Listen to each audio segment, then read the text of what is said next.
So I got the 81 Z28 back in the shop here. It's been, I don't know, 6, 7 years since we had it started last time. It's been sitting, and a lot of that is just a lot of personal things happened to me, and I'm not going to go into all of that, but just this thing got put on the back burner for too long, and I decided I'm going to take a few weeks here. My plan is to take on the power tour, part of the power tour. They're coming to St. Louis this year, and then going down to Springfield. And I think me, my brother, my son are all going to get our. They all got cars, and I'm going to try to get this thing going and running and reliable for the power for at least part of the power tour this year. So, I mean, I got a lot of work to do. I did get this thing fired up about a week ago. Let it run for about 30 minutes, which is the first time I've ever let it run that long since I've owned it. I had to put a water pump on it. I don't have the right belt. I bought an aftermarket pulley kit for the alternator and the power steering pump, and I still have to put the power steering pump one on.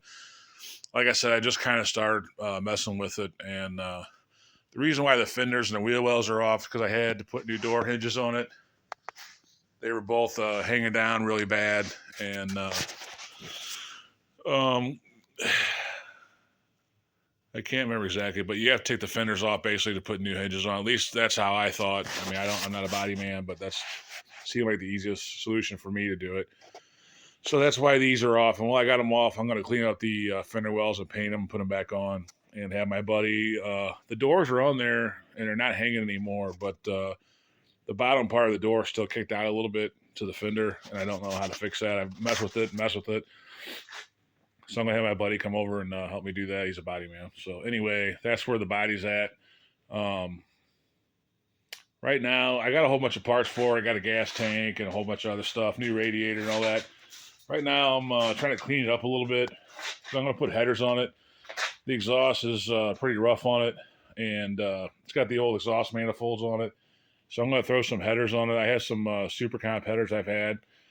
I'm gonna throw those on there with some header mufflers and just kind of be done with it. That's what I'm going to do with the exhaust for now. Right now, I'm just trying to clean up this AC stuff. You can see I got the AC delete. I got that off of either eBay or Amazon. If I like the way the kit, it's not really a kit, just that piece. If I like how that fits on there and everything works out well, I'll leave you the link down. But I'm not going to do that until I get it on here. So right now, I'm just going to take this off. And I know some people might disagree and say, you shouldn't take the AC off it. But this car, I have a big block I'm building for it back there. And this car is going to be kind of a street strip car. And I don't really want the AC. If this was like a newer car, and or even if it was like, a powder puff, I'm going to do like a 100-point restoration on it and, all that. But I'm not. This is, I pulled this car out of a field. Been sitting 20 years, and my plan is to make the car nice, but AC doesn't really factor into that with me. I don't want it in the way, especially with the big block end, and had that extra AC unit up here and the lines and all that crap. Yeah, it's nice, but I'm going to go ahead and get rid of it. And like I said, some people might not agree with that, but this isn't some kind of SEMA show quality restoration. We're just going to get this car. Right now, the plan is just to get it running and going, get it on the power tour, and then we got to do some body work to it, and then big blocks going in, and we're just going to have some fun with this car. So this isn't like a serious restoration where I'm going to try to keep it all numbers matching and all that. So anyway, I'm going to go ahead and pull the rest of this off. I just want to kind of document it before I put the new part on, that delete thing there. And like I said, if I like the way it fits and everything, I'll leave the link to it. But right now, I'm just haven't put it on yet, so I'm not sure if I want to support it or not. And I did find out originally I said this was a 350. I ran the numbers on the back of the block. It's actually a 305. I actually think it's the original engine. I think this car's got like 86,000 miles on it.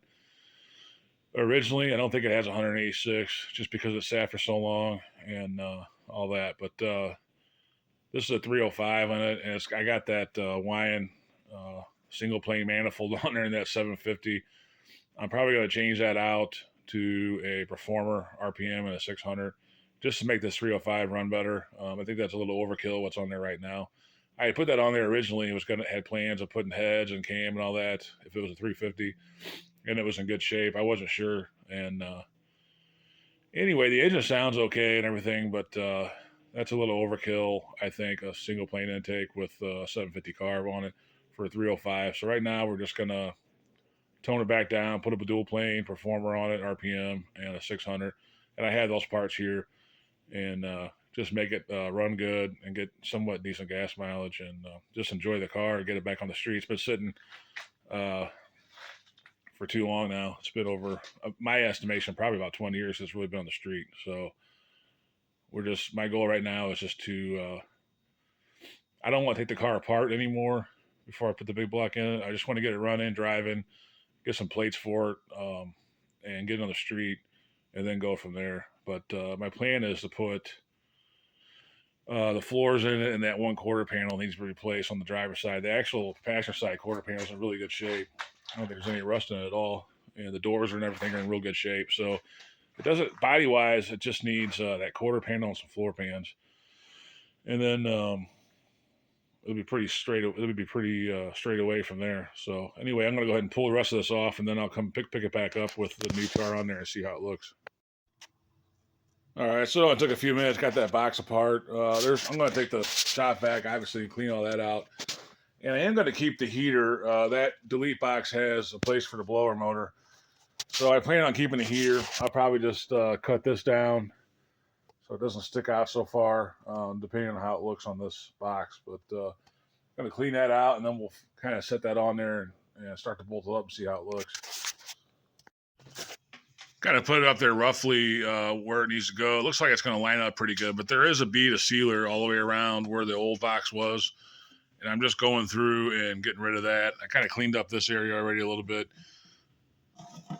but I still need to do quite a bit of cleanup. I'm going to get out after I get it all scraped off, get out the whiz wheel and clean it up a little bit better.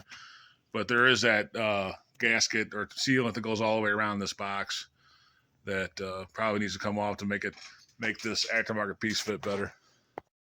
All right, so it's installed now. I'm not really happy with it. I'm not sure if I'm going to keep it or not. It's got pretty good gaps between the firewall and the actual piece, which maybe I can massage it a little bit, but it is fiberglass, so if I do too much with it, it's going to break.